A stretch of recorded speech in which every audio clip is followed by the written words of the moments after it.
In Picard Season 3, Episode 9, I was struck by an interesting exchange. Throughout the season, 7 of 9 has had to deal with Captain Shaw. He starts by dead-naming her.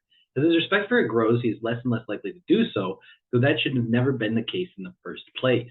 She is struggling to be seen not as a Borg or a former Borg, but as a real valuable Starfleet officer herself, 7 of 9.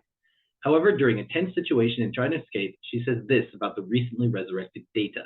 Shuttles don't connect to the new system. They're autonomous. They're robots, right? They're robots, right? She's simply describing Data, and I cannot remember if she knows his name yet.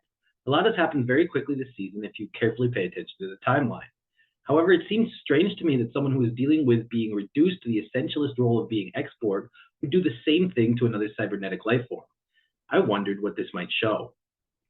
I don't have a fully formed answer, but in thinking about this, I can't help but remember what I find the most important sequence in Art Spiegelman's Mouse 2. Vladek Spiegelman, Art's father, interviews with whom form the basic text of the book, has gone through the horrors of the Holocaust and has experienced firsthand what hatred of and discrimination against the other do. However, when seeing a dog walking across the street, Spiegelman's coding for African Americans, which is intentionally problematic in the same way that he has coded Jews as mice, Nazis as cats, and Poles as pigs, Vladek starts cursing at the character.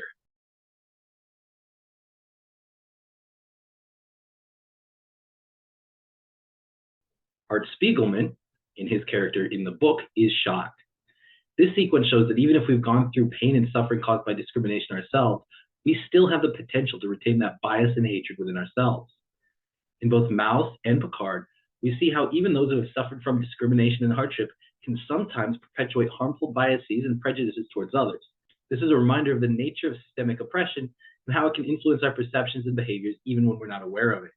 7 of 9's descriptor of Data in Picard is a poignant example of this phenomenon as she reduces him to his cybernetic nature despite her own struggles to be seen as more than just an ex-Borg. It's possible that this was an unintentional perpetuation of a bias by the writers, but regardless of intent, it serves as a reminder that we all have a responsibility to reflect on our own biases and strive towards greater empathy and understanding. By doing so, we can work towards creating a more just and equitable world for all. In conclusion, Star Trek's focus on exploring complex themes and asking tough questions has always been a hallmark of the franchise, and Picard's exploration of bias and identity is no exception, challenging us to reflect on our own biases and strive towards that better future we were promised.